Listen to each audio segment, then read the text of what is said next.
Hi, I'm Luke Landrigan. I'm 26 years old. I'm a professional surfer. I'm sponsored by Billabong Philippines, and Aloha Board Sports sponsors my surfing equipment. I've been surfing for 16 years. I travel to Indonesia twice a year and I go to Australia once a year.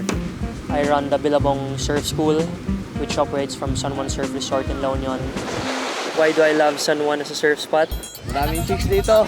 Maraming gimmick dito. Safe naman dito lagi. Ako pala si Abe sa San Juan Surf Resort. Instructor dito, nagtuturo. Kung gusto nyo magpunta dito, magpaturo. Okay lang, welcome kayo rito. Sinabi yung paddle, yan. Paddle, ano?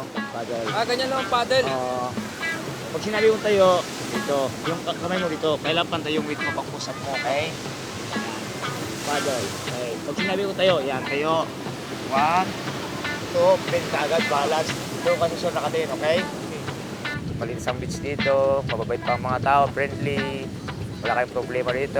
Pinabantayan kayo, maigi, saka masaya pag nakaride kayo. Huwag kang nakapagtingin sa gilid kasi mahulog ka.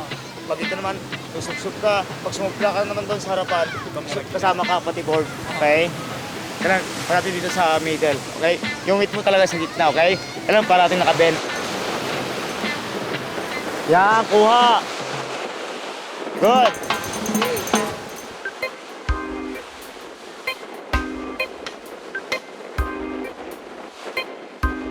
I love San Juan as a surf spot because there's a beach break for beginners and the waves in the beach break is more challenging, and there's a reef break for advanced surfers.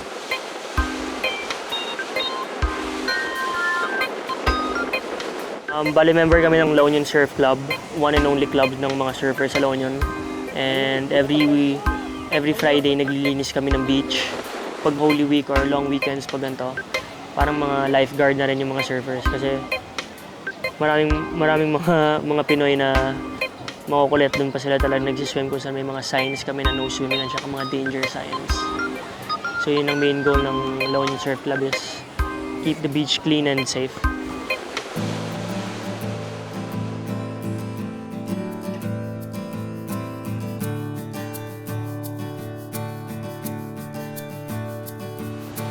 We're probably the best surf school in the country now. We have the best surfing equipment for learning.